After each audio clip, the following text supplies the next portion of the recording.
I'll just kind of throw it over to where I'm at with it. Chris, my record prediction for them, and I'll kind of pull their schedule up here. I got them going 5-7. Right. I haven't. I think they can beat TCU, so that's a win. See that is where I'm going to differ. I actually think TCU beats them.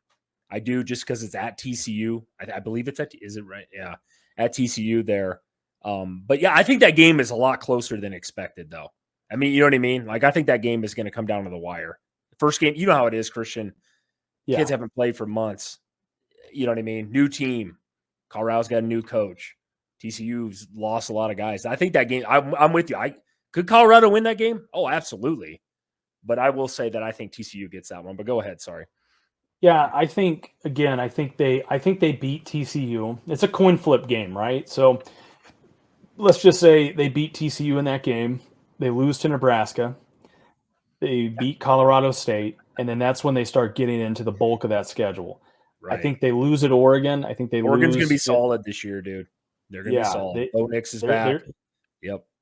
They're building something over there at Eugene, and I like it. I think they lose at USC. I agree. Arizona State and Stanford both have new coaches. Let's say they split one there, so that's a third win. They pull one out somewhere in there.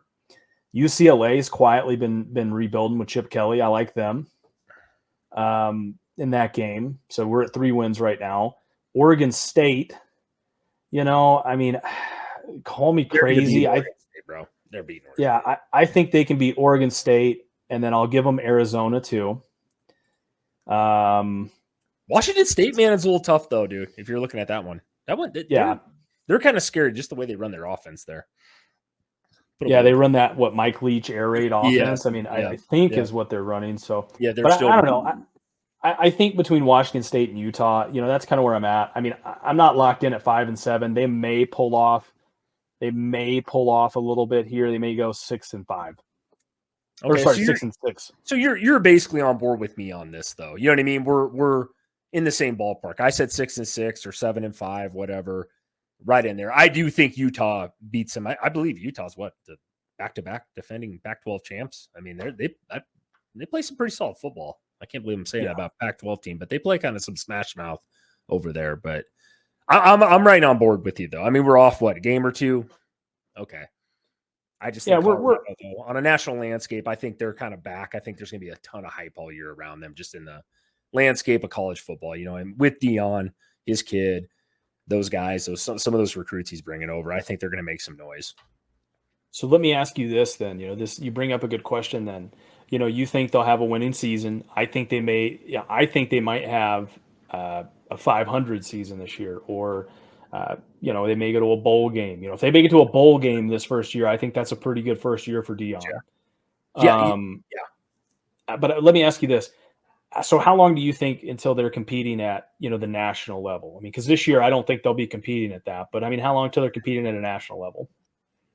Good question. Again, they went 1-11 last year. 6-6, they make a bowl game.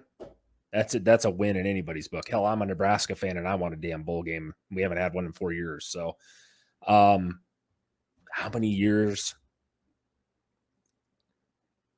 Here's the thing, Christian. I'm gonna kind of throw this out here. I don't think this is Deion's last end-all be-all spot in college football.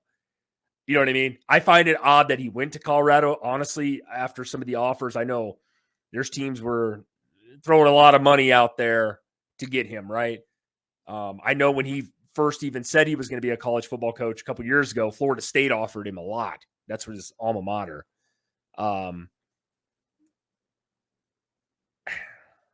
I hate Colorado, but on a national landscape, are you saying, I guess my question back to you is, are you talking competing for a Pac-12 title? Is that what you're saying?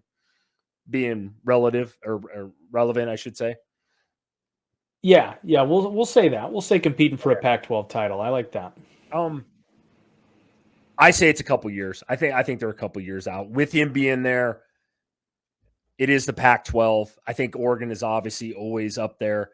As long as Lincoln Riley's at USC, they are going to be up there. USC is the predominant powerhouse. Everybody thinks Pac-12, they think USC. So when he's competing at those guys' level, yeah, then he's got a shot every year. But I mean, that's hypothetically speaking. So it's going to be a couple years though. You don't take a 1-11 team and turn around and go 11-1 unless you're Scott Frost at a a non-Power 5 conference. So I won't even get into that. But yeah, I think it's a couple years for Deion and I think he'll stick it out till then. I do. I really do. I think his son's only a sophomore, or is he a junior? I don't even know. But I think he's a sophomore. Yeah, I think he is a sophomore. Yeah, I think so. Yeah, a couple years. I'll say a couple years. What about you? That's a great question. I think, oh man. Okay, so you got to look at like the landscape of where I think college football's heading. I mean, aren't they expanding in 2025 if I'm not mistaken? Yeah, they are. Good point. That's when they're expanding. So I think this year, they're going to figure some stuff out. If they have a winning season and they go to a bowl game, great. But I think, as young as they are and how he's going to continue to build that place up, I think they're competing for a Pac-12 championship year 2, and they're probably in a top 15 spot, you know what I mean, pushing to get into the playoffs by year 3. And this is one of the hot takes I have. And, we're going to start adding some hot take segments into this thing, too. But I think Deion Sanders, a couple years from now, I think he ends up back at Florida State, his alma mater. That's where I was going with my take earlier there. I truly do. I truly do. I mean, you put Deion Sanders, at Florida State, I mean, he can recruit the South like nobody else. I mean, he's the Pied Piper of talent down there in Florida. Yep. And you put him back at his alma mater, and seriously, you fly up to, he starts having winning seasons and competing for Pac-12 championships and getting them back to being relevant. If you're a Florida State, booster or whatever have you, president of the university or athletic director, you fly out to Boulder, Colorado, you back a Brinks truck up and you hand him a blank check. That's all you got to do. Just hand him a blank check, say, write whatever you want and come back home. I agreed 100%, dude. And that guy, I don't follow him, but I mean, just as much as what I hear him talk and I listen to him, kids love him, dude. The modern day kid, you know what I mean? College, high school kid, dude, loves this guy. You know what I mean? We all grew up watching Deion. This guy, he's primetime, dude. I mean, it's what he is. You know what I mean?